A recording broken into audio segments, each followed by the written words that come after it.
What if I told you that understanding someone's deepest thoughts and character isn't magic? It's simply knowing the right questions to ask.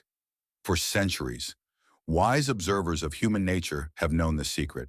And today, you're going to learn it too. We've all met people who seem impossible to read, haven't we? That neighbor who always smiles but leaves you wondering what they're really thinking. The family member who says all the right words but somehow feels distant. Or perhaps that friend who appears confident, but you sense something deeper beneath the surface. Throughout my years, I've discovered that reading people isn't about having supernatural powers or years of psychology training. It's about asking the right questions and knowing what to listen for in their answers. The ancient Stoics understood this profoundly. They believed that character reveals itself not in grand gestures, but in simple, everyday responses. Marcus Aurelius once wrote that we can learn more about a person in a few honest questions than in months of casual conversation. Today, I want to share with you 5 remarkably simple questions that will help you understand the people in your life on a deeper level. These aren't invasive or uncomfortable questions. They're gentle inquiries that naturally arise in conversation. Yet they reveal profound truths about character, values, and the human heart. Question 1. What's something you're genuinely excited about right now? This first question might seem simple, almost trivial, but listen carefully to how people respond. When you ask someone what genuinely excites them, you're not just making small talk, you're opening a window into their soul. The beauty of this question lies in the word genuinely. It bypasses surface-level pleasantries and invites authentic sharing. I remember asking this question to my neighbor, Margaret, during a chance encounter at our local grocery store in Denver. Instead of the usual, "Oh, things are fine" response, her entire demeanor changed. Her eyes lit up as she told me about the community garden she was helping to establish behind the church. She spoke with such passion about teaching neighborhood children how to grow their own vegetables, about creating a space where elderly residents could share their gardening wisdom with younger families. What struck me wasn't just what she was excited about, but how she spoke about it. Her voice carried a sense of purpose, of contribution to something larger than herself. This revealed to me that Margaret was someone who found joy not in personal gain, but in community building and nurturing others. It showed me her generous heart and her belief that we're all connected. Pay attention to several key elements when someone answers this question. First, notice whether their excitement centers on themselves or includes others. Someone who talks about a solo vacation might be seeking personal renewal, while someone excited about organizing a family reunion reveals their value for relationships and connection. Second, observe the energy in their voice. Genuine excitement is hard to fake. It carries a natural enthusiasm that resonates authentically. Third, listen to whether their excitement involves growth, creation, or contribution. A person excited about learning Italian at 70 shows curiosity and courage. Someone thrilled about volunteering at the animal shelter reveals compassion and a desire to make a difference. These responses tell you about their character, their values, and what drives them at their core. When someone struggles to answer this question, that's revealing too. If they pause and say, "I can't really think of anything," it might indicate they're going through a difficult season, feeling stuck, or perhaps haven't given themselves permission to pursue their interests. This opens the door for deeper conversation and connection. Question 2. What's the best advice you've ever received? This question is like opening a treasure chest of someone's life experience. When people share the best advice they've received, they're revealing what wisdom has shaped them, what values they hold dear, and often, what challenges they have overcome. It's a beautiful glimpse into the moments that transformed their perspective.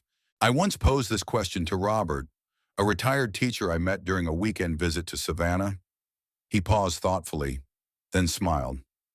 "My grandfather told me when I was just starting my teaching career, 'Robert, you can't control what happens to you, but you can always control how you respond.'"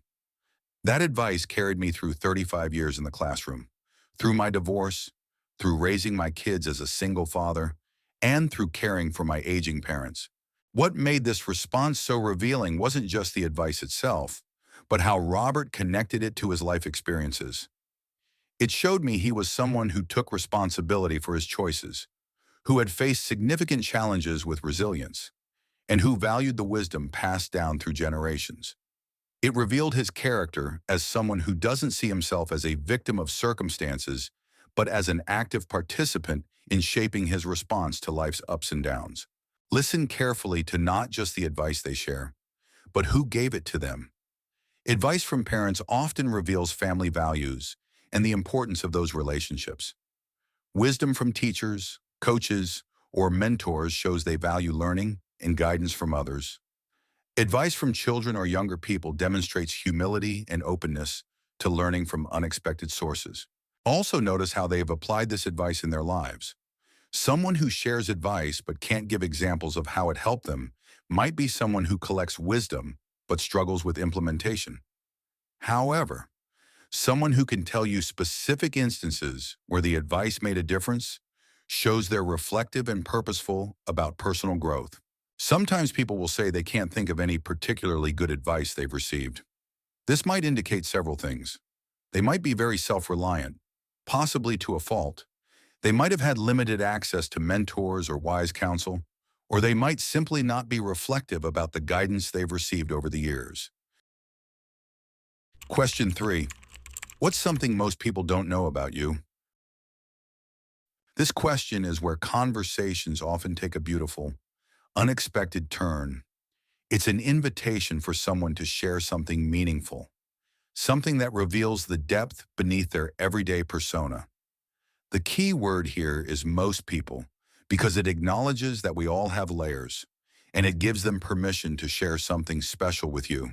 When I asked this question to Eleanor, a woman I'd known casually from our church in Sacramento for several years, her answer completely changed how I saw her. Most people don't know that I write letters to soldiers overseas, she said quietly. I've been doing it for 8 years now. I've corresponded with over 100 young men and women serving our country. Some of them tell me I'm like a grandmother to them, and honestly, they've become like grandchildren to me. This revelation showed me Eleanor's compassionate heart, her patriotic spirit, and her understanding that small acts of kindness can make an enormous difference in someone's life. It revealed that beneath her quiet, reserved exterior was someone who actively sought ways to serve others, even people she'd never meet face to face. The beauty of this question is that it often reveals hidden talents, secret passions, or quiet acts of service that people don't typically share in everyday conversation. A person might reveal that they've been quietly learning to paint watercolors, that they volunteer at a literacy program, or that they've been the anonymous donor helping a struggling family in their neighborhood. Pay attention to what type of hidden aspect they choose to share. Is it a skill or talent they're developing? This shows growth mindset and continuous learning. Is it an act of service they perform privately? This reveals character and a desire to contribute without recognition. Is it a past experience that shaped them? This shows they've learned from their journey and aren't ashamed of their story.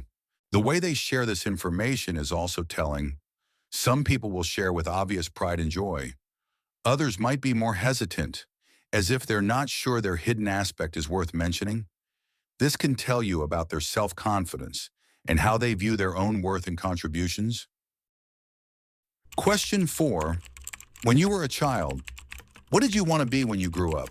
And how do you feel about that dream now?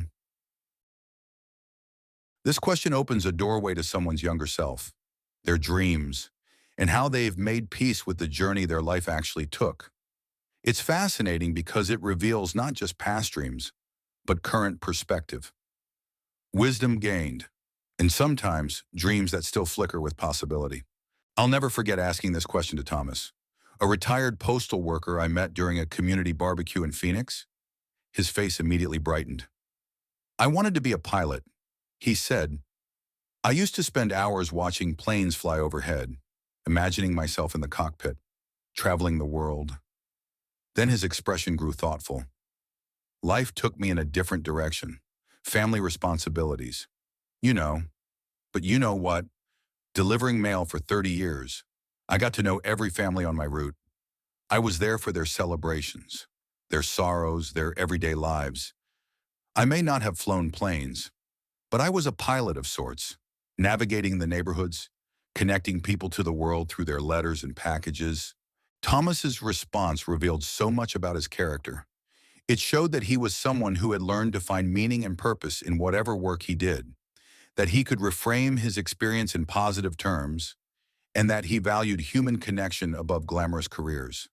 It revealed a man at peace with his choices, someone who had found ways to make his actual life meaningful even when it differed from his childhood dreams.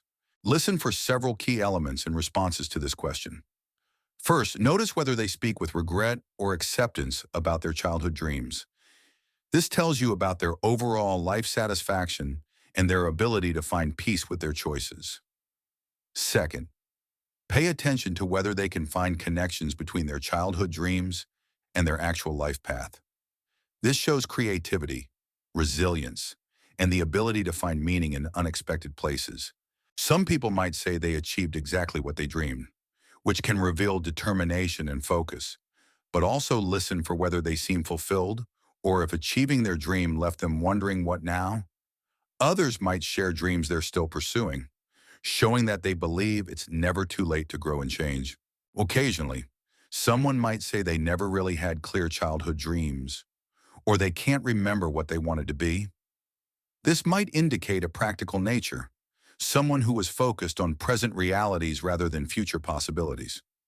Or it might suggest they were encouraged to be realistic rather than dreamers.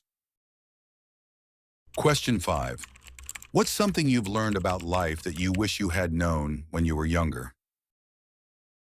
This final question often elicits the deepest, most profound responses.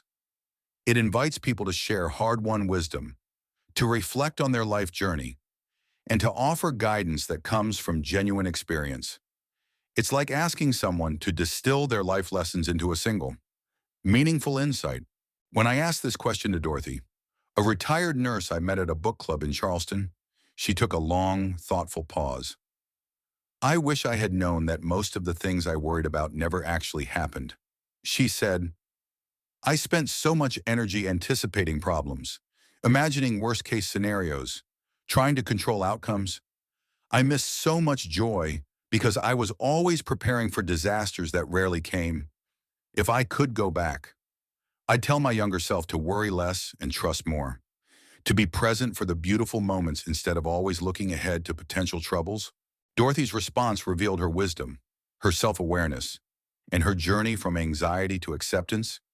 It showed me that she was someone who had learned to let go of control, who had developed trust in life's process, and who now understood the importance of presence and gratitude.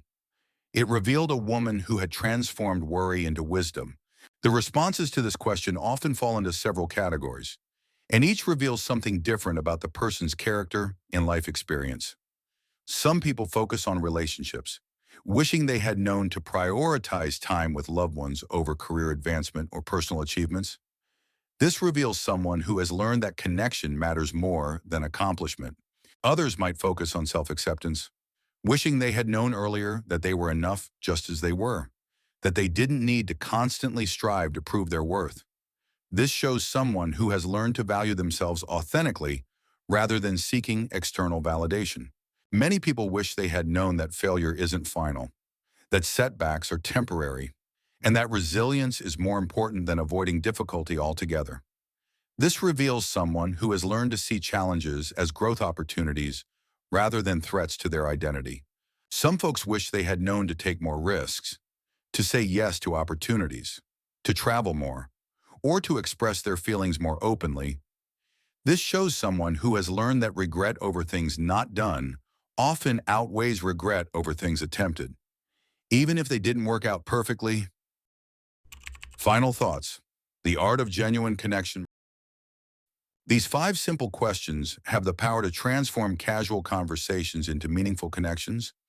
They work not because they're invasive or psychological tricks, but because they invite authentic sharing in a gentle, respectful way. When you ask these questions with genuine curiosity and listen with your full attention, You create space for people to reveal their true selves. The beauty of understanding others more deeply isn't just about satisfying curiosity. It's about building stronger relationships, showing more compassion, and creating communities where people feel truly seen and valued. When we take the time to really understand the people in our lives, when we listen not just to their words but to their hearts, we enrich our own lives immeasurably. Remember that reading someone's character isn't about judgment. It's about understanding. It's about seeing the full person behind the everyday interactions, appreciating their struggles and celebrations, and recognizing the shared humanity that connects us all. Whether it's your spouse of 40 years, your new neighbor, your adult children, or the clerk at your local store, everyone has depths worth discovering. So I encourage you to try these questions in your conversations this week. Be patient, be genuine, and be prepared to share something about yourself in return. Real connection is always a two-way street. You might be surprised by what you learn about people you thought you already knew well, and you'll certainly find yourself building deeper, more meaningful relationships. If you found this wisdom helpful, please give this video a like and share it with someone who might benefit from deeper connections in their life. Subscribe to our YouTube channel for more insights on building meaningful relationships and living with greater understanding and compassion. And let me know in the comments, which of these 5 questions resonates most with you? Have you ever had a conversation that completely changed how you saw someone? Your experiences and insights help build our community of wisdom and connection. Remember, in a world that often feels rushed and superficial, taking the time to truly understand others is one of the most generous gifts we can offer. It costs nothing but attention, but its value to both the giver and receiver is immeasurable.